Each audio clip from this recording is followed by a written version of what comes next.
Bonjour mesdames et messieurs, merci de rester sur la télévision nationale de la République démocratique du Congo. L'heure est arrivée de la tenue du congrès qui aura la responsabilité de désigner dans le quota du Parlement à la Cour constitutionnelle un juge en remplacement de Polycarpe Mongolou. Le président du Sénat et le président de l'Assemblée nationale sont donc en train d'arriver pour que commence cette grande cérémonie ou alors ce grand congrès attendu pour la désignation de ce juge de la Cour constitutionnelle.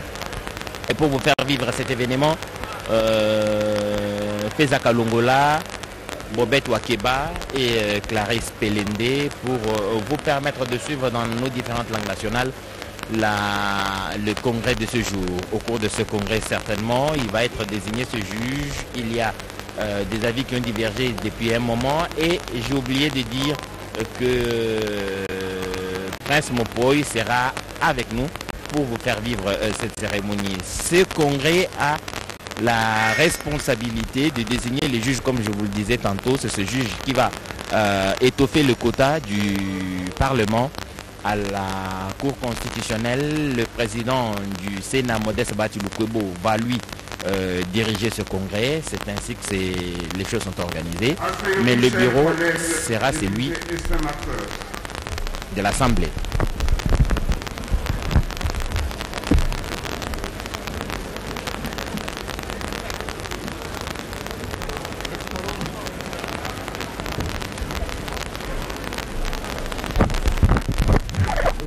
Pour l'instant, nous allons attendre la fête.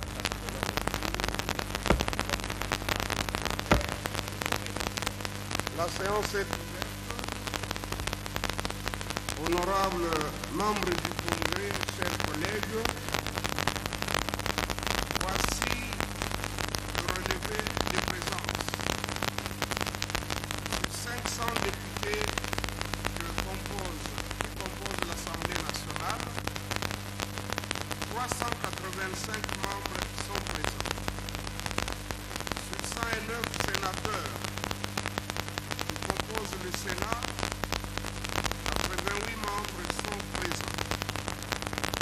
Le quorum requis étant atteint, nous pouvons valablement siéger conformément à l'article 17, alinéa 2 du règlement intérieur du Congrès. Honorables membres du Congrès, chers collègues, la séance de ce jour se tient conformément à l'article 119.4 de la Constitution. Avant de poursuivre nos travaux, je demande au rapporteur du Congrès de donner lecture de la décision conjointe portant convocation de l'Assemblée nationale et du Sénat en Congrès.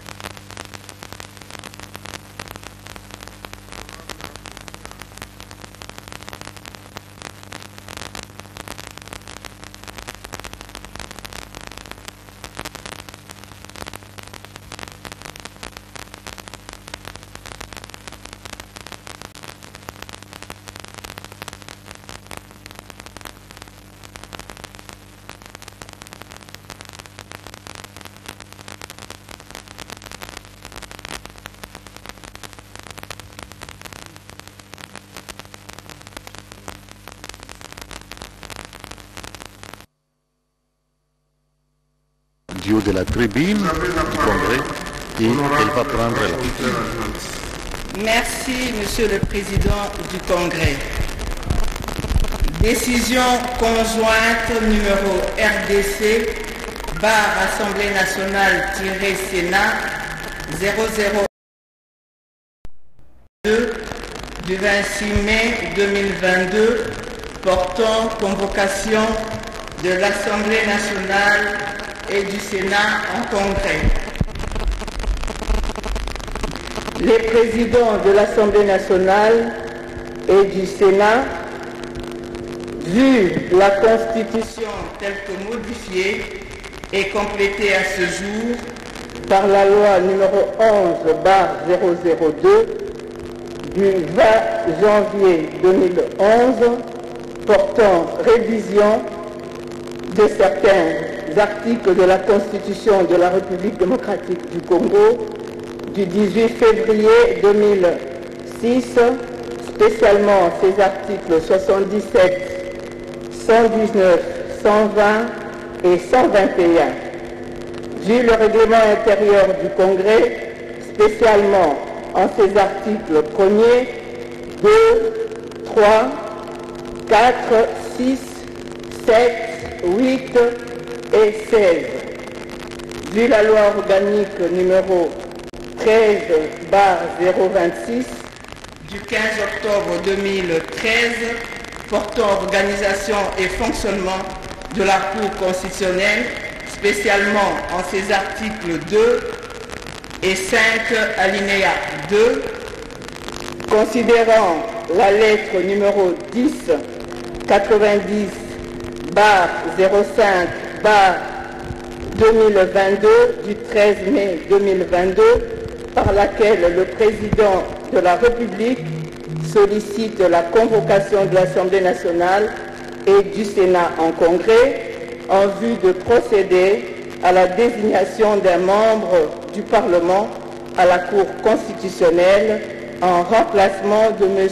Polycarpe Mongulu Tapangane, décédé depuis le 8 avril 2022.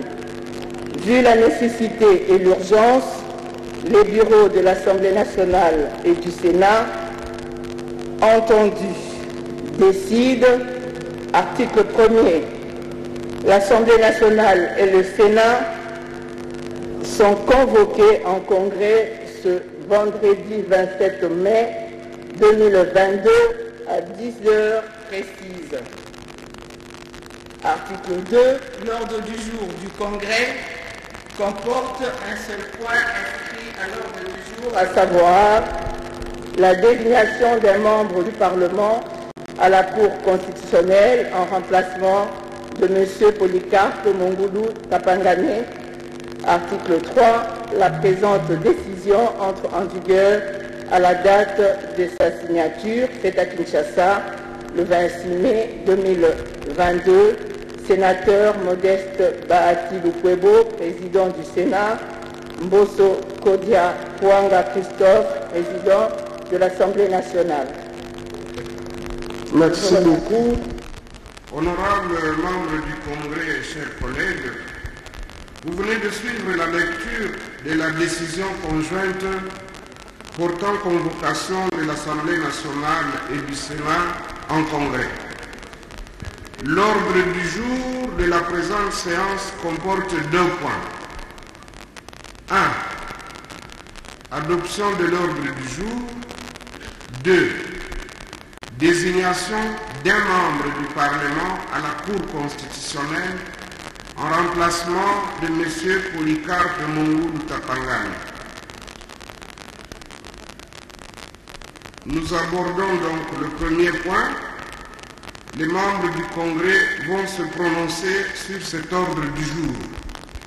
Veuillez le manifester. Qui sont pour? Veuillez le manifester. Merci. Qui sont contre? Personne. Une personne. Qui s'abstiennent? 3 abstentions. Merci. L'ordre du jour est adopté. Honorables membres du Congrès et chers collègues, à présent nous passons au deuxième point relatif à la désignation des membres du Parlement à la Cour constitutionnelle. Je signale que suite au décès en avril dernier de M. Polycarpe Mongulu Tapangane, juge à la Cour constitutionnelle, une vacance s'est créée au niveau de cette Cour.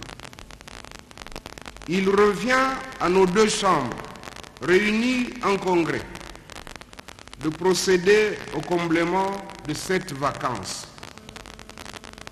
Pour ce faire, afin de nous rafraîchir la mémoire, je demande à l'honorable rapporteur adjointe et rapporteur du Congrès de donner lecture des articles 158, alinéas 1, 2 et 3 et 159 de la Constitution, mais aussi de l'article 8 de la loi organique portant organisation et fonctionnement de la Cour constitutionnelle et de l'article 9 de l'ordonnance numéro 16070 portant dispositions relatives au statut particulier des membres de la Cour constitutionnelle. Elle va donner également lecture des dispositions de notre règlement intérieur, celui du Congrès.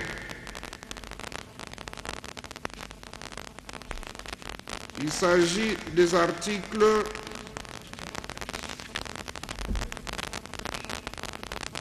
6, 12, 14, 15, 16 et 42. Vous avez la parole, honorable rapporteur.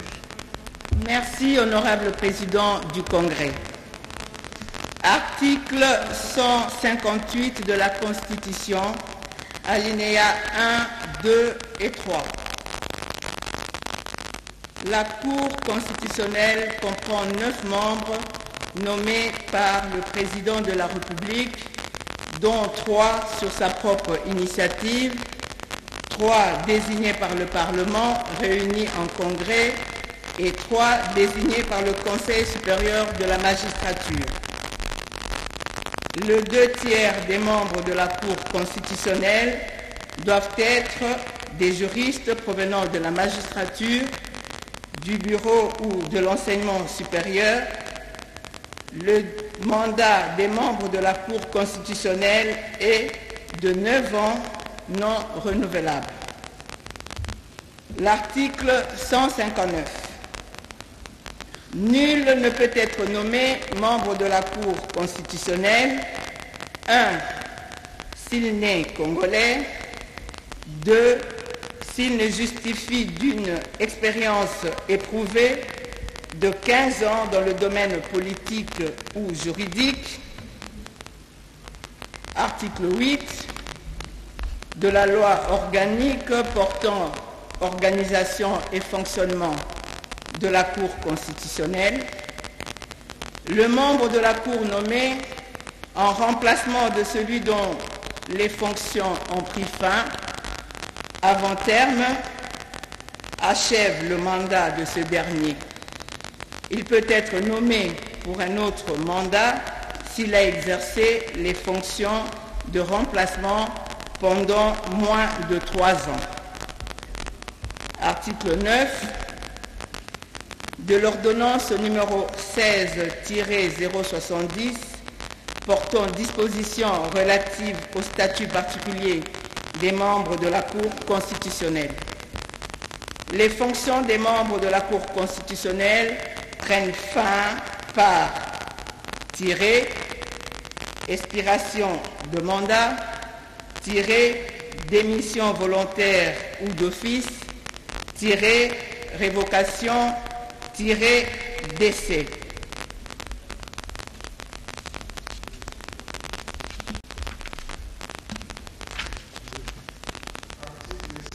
Règlement intérieur.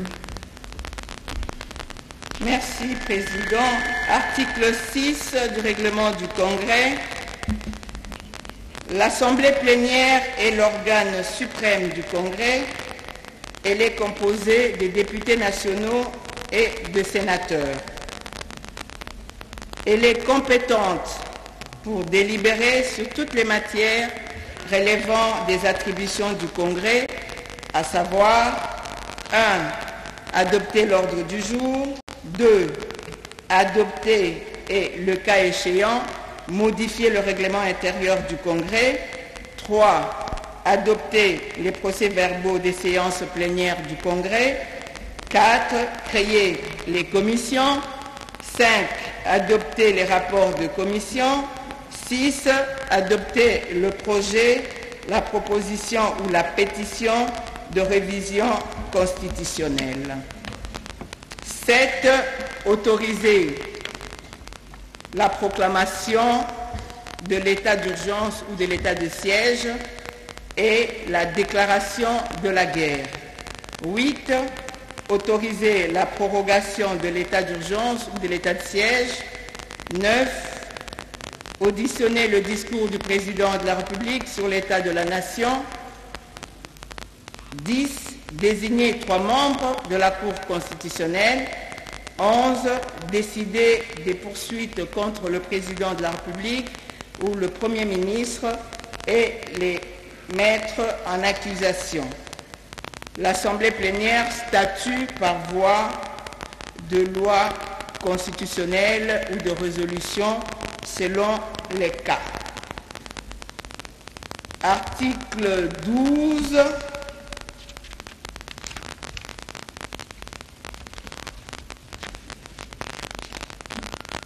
L'article 12, le Congrès crée chaque fois que le besoin une ou plusieurs commissions chargées d'examiner une ou plusieurs matières déterminées. La commission porte la dénomination qui reflète la matière qui lui est confiée par l'Assemblée plénière. Article 13. Les membres d'une commission sont désignés par les groupes parlementaires ou les groupes politiques et les non-inscrits proportionnellement à leur importance numérique au sein du Congrès. Cette désignation tient compte de la représentation de la femme. Article 14. Les commissions élisent leur bureau composé d'un président, d'un premier vice-président, d'un deuxième vice-président, d'un rapporteur et d'un rapporteur adjoint en tenant compte de la configuration politique du Congrès et de la représentation de la femme. Aucun groupe parlementaire ou groupe politique ne peut occuper plus d'un poste au bureau d'une commission. Article 15. Les commissions déposent leur rapport au bureau du Congrès dans les limites du temps qui leur est imparti. Elles sont dissoutes de plein droit à l'adoption de leur rapport par l'Assemblée plénière. Article 16. Les deux chambres du Parlement se réunissent en Congrès sous décision conjointe de leurs présidents respectifs, soit à l'initiative de ceux-ci, soit à la demande du président de la République ou du gouvernement sur un ordre du jour déterminé. La clôture intervient dès que le Congrès a épuisé l'ordre du jour pour lequel il a été convoqué. Article 42 pour terminer.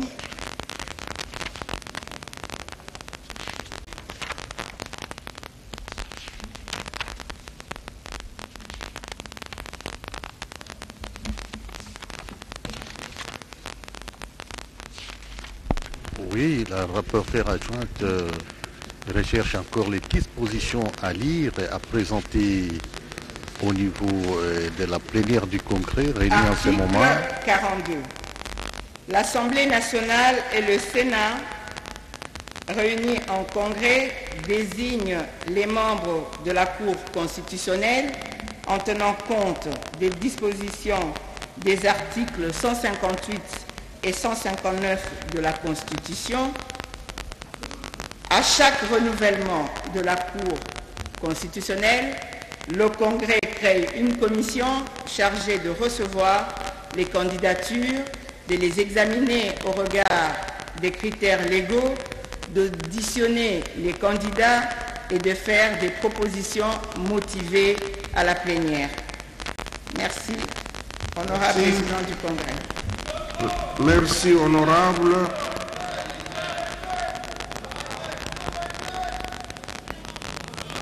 Honorables membres du Congrès et chers collègues, Les dispositions dont lecture vient d'être donnée permettent de comprendre le bien fondé de la tâche constitutionnelle que nous sommes en train d'accomplir. Je rappelle qu'il s'agit pour le Parlement de procéder à la désignation du candidat retenu pour remplacer un membre de la Cour constitutionnelle, décédé en l'occurrence M.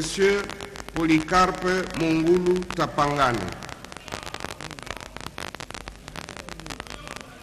Pour y parvenir, nous devons, conformément à l'article 42 de notre règlement intérieur du Congrès, procéder à la mise en place d'une commission mixte paritaire Assemblée nationale et Sénat, chargée de l'examen des candidatures.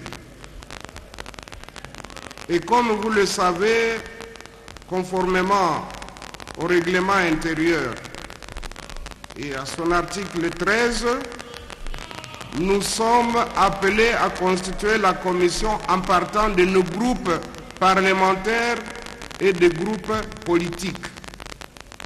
Il y en a 17, donc ça veut dire que nous allons mettre sur pied une commission mixte composée de 17 sénateurs issus des groupes politiques et 17 députés nationaux issus des groupes parlementaires. À cela, nous allons ajouter un non-inscrit du Sénat et un non-inscrit de l'Assemblée nationale. Si cette proposition vous agrée, qui sont pour cette proposition de la Constitution? Merci. Ceux qui sont contre? Merci. Ceux qui s'abstiennent? Merci. La commission sera ainsi constituée.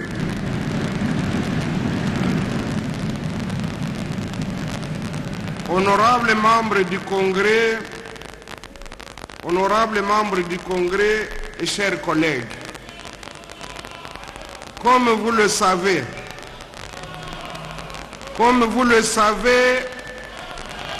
il se pose un problème de sécurité à l'est du pays. À l'est du pays, cette situation doit nous préoccuper. Elle est au-dessus de toute autre considération. Voilà pourquoi nous vous accordons 20 minutes pour nous transmettre la liste de 18 députés et de 18 sénateurs qui doivent constituer la commission spéciale paritaire. Nous reviendrons ici pour vous communiquer la composition et donner les termes de référence. La séance est suspendue. On se retrouve dans 20 minutes. La séance est suspendue pour 20 minutes, le temps de permettre aux sénateurs et des députés de constituer une commission mixte Sénat-Assemblée nationale qui va se charger d'examiner les différentes candidatures. Donc cette commission sera composée au total par 36 membres, 17 sénateurs, 17 députés, plus des non-inscrits au niveau de l'Assemblée nationale et des non-inscrits au niveau de l'Assemblée du Sénat. En tout, ça fera quelque chose comme 38 membres comme ça. Et voilà. Et donc, cette commission va se constituer maintenant là. Tous les sénateurs, tous les députés, c'est-à-dire tous les congressistes de séjour sont maintenant debout dans la salle. Et des contacts commencent pour constituer, mettre en place cette commission mixte Assemblée nationale-Sénat qui va donc se charger de l'examen des différentes candidatures pour combler les vides laissés par Polycarpe Mungulu Tapangani au niveau de la Cour constitutionnelle. Donc c'est un travail qui s'est fait au niveau de l'Assemblée nationale, au niveau du Sénat, donc au niveau du Congrès, c'est-à-dire du Parlement, les deux chambres réunies en Congrès ce jour. Et donc le travail va pouvoir se faire dans 20 minutes. on va encore se retrouver au niveau ici de l'Assemblée nationale. Donc, l'Assemblée et le Sénat sont en congrès aujourd'hui, justement, c'est pour désigner les remplaçants de fait Mungulu Tapakane, qui était décédé depuis le 8 avril dernier, c'est-à-dire le 8 avril 2022.